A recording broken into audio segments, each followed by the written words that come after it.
Eu sou Mário Persona e essas são as respostas que eu dei aos que me perguntaram sobre a Bíblia. Sua dúvida é por que razão seriam poucos os escolhidos, como parece ensinar a passagem de Mateus 22:14. Ali diz, porque muitos são chamados, mas poucos escolhidos. É bom você ler o contexto todo, desde o versículo 1 do mesmo capítulo, para entender. Esta é mais uma parábola do reino dos céus, e ela fala particularmente das bodas do filho do rei.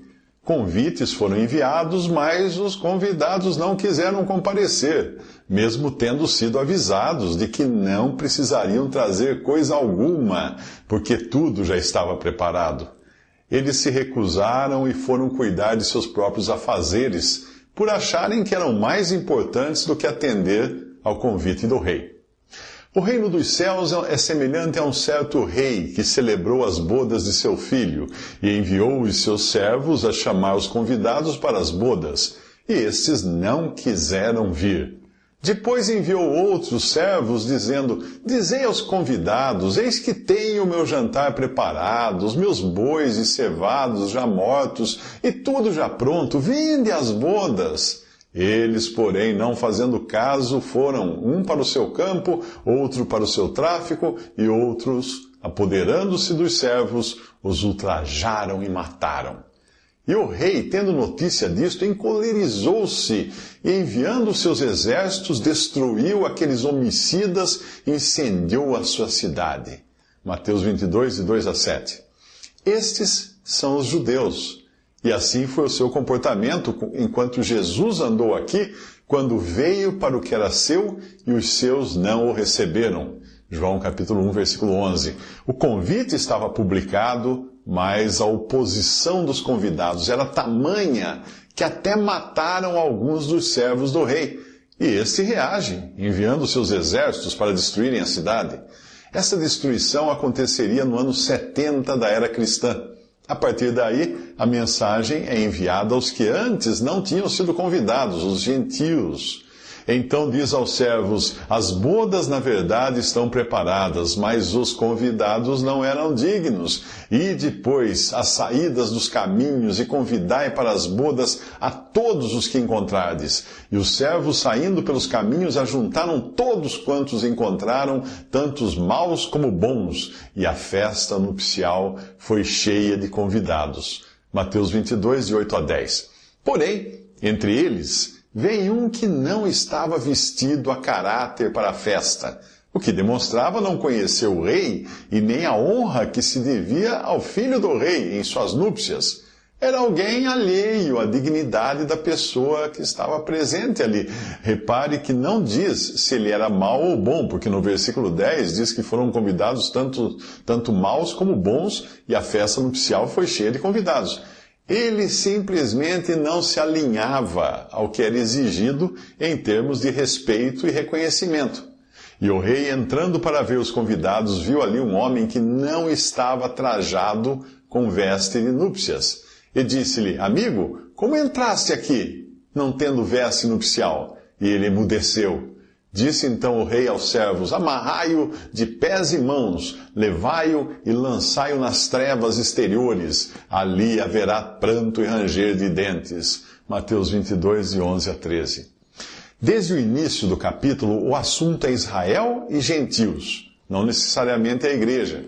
Mas como é uma similitude do reino dos céus, então vale para nós hoje, quando o testemunho de Deus na terra, que inclui a igreja, pois esta agora coincide com a esfera do reino, está aqui, nesse momento manifestado. Não o reino manifestado, mas o reino ainda em mistério, nesse tempo presente. Mas não é só a igreja que fala a parábola, como fala também de todo o testemunho da cristandade, isto é, todos os que professam estar debaixo do senhorio de Cristo. Isso é o sentido de reino é esse. Mesmo que nunca tenham verdadeiramente crido nele, mas apenas passado por um batismo cristão e deixado de serem pagãos. Portanto, é bom lembrar que no reino e na cristandade também, existe joio e existe trigo, e que a passagem não está falando necessariamente de salvação, mas de submissão aos ditames do rei no seu reino. Repetindo, hoje é a esfera, o reino hoje é a esfera daqueles que professam submissão ao Senhor, mesmo boa parte deles sendo falsos professos. Ou seja, pessoas que não têm um coração genuíno para com o temor que se deve a Deus e a dignidade e reconhecimento que se deve ao seu Filho Jesus. Mas, numa primeira instância, a parábola não fala de judeus e igreja, mas de judeus e gentios, pois a igreja ainda era um mistério e só viria a ser revelada muito tempo depois ao apóstolo Paulo. Fica mais fácil de entender se você se lembrar de que nas bodas do Cordeiro, a igreja será a noiva e não uma mera convidada. F.B. Hall, um autor que escreveu no século XIX, depois também alguma coisa no início do século XX, comenta o seguinte: a segunda parte da parábola, nos versículos de Mateus 22, de 11 a 14, mostra que, como sempre, quando se refere ao serviço humano, o que não é genuíno pode entrar e permanecer por um tempo. Ao não aceitar o traje de casamento, o homem se recusou a honrar o filho do rei. Quando o rei chegou, ele foi detectado e entregue ao seu verdadeiro lugar nas trevas exteriores. A presença divina irá desmascarar tudo o que é falso e desvendar tudo. Vimos isso acontecer em Mateus 13, versículos 1 ao 58, e veremos novamente em Mateus 25, de 1 ao 46. Então, até aí o comentário de F.B. Hall. John Nelson Darby comenta o seguinte: no capítulo 22 é mostrada a conduta deles em relação aos convites da graça. A parábola é, portanto, uma semelhança do reino dos céus. O propósito de Deus é honrar o seu filho, celebrando o seu casamento. Primeiro de tudo, os judeus, já convidados, são insistentemente convocados para a festa de casamento, pois não viriam se fossem apenas convidados. Isso foi feito durante o período da vida de Cristo aqui. Depois, estando tudo pronto, ele envia novamente mensageiros para induzi-los a vir. Essa é a missão dos apóstolos para a nação, quando a obra da redenção foi realizada. Ou os judeus desprezam a mensagem ou matam os mensageiros.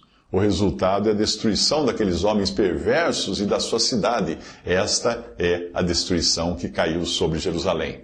Com a rejeição de Israel ao convite, os destituídos, os gentios, aqueles que estavam do lado de fora, são trazidos para a festa, e o casamento fica cheio de convidados. Outra coisa é agora apresentada. É verdade que nós vimos o julgamento de Jerusalém nessa parábola, mas como é uma semelhança do reino, temos o julgamento daquilo que está dentro do reino também. Deve haver aptidão para a ocasião. Para uma festa de casamento, deve-se vestir uma roupa de casamento. Se Cristo é para ser glorificado, tudo deve estar de acordo com a sua glória. Pode haver uma entrada exterior no reino, uma profissão do cristianismo, mas aquele que não estiver vestido da maneira adequada à festa será expulso. Devemos estar vestidos com o próprio Cristo. Por outro lado, tudo está preparado, nada é necessário. Não cabia ao convidado trazer algo, o rei forneceu tudo. Mas devemos estar imbuídos do espírito daquilo que é feito. Se havia um senso comum de qual seria a roupa mais adequada a uma festa de casamento, a falta de uma roupa assim certamente seria sentida. Não havendo isso, a honra devida ao filho do rei teria sido esquecida. Estando com seu coração alheio a isso, aquele homem será considerado assim pelo julgamento do rei, quando este tomar conhecimento dos convidados que entraram. Assim também a graça foi mostrada a Israel, e eles são julgados por recusarem o convite do grande rei ao casamento do seu filho. E então o abuso dessa graça por aqueles que parecem aceitá-la também é julgado. A entrada dos gentios é declarada. Aqui conclui a história do julgamento de Israel, em geral, e do caráter que o reino assumiria. Então, até aí também o comentário de John Nelson Darby. Visite respondi.com.br. Adquira os livros ou baixe e-books. Visite 3minutos.net. Baixe o aplicativo.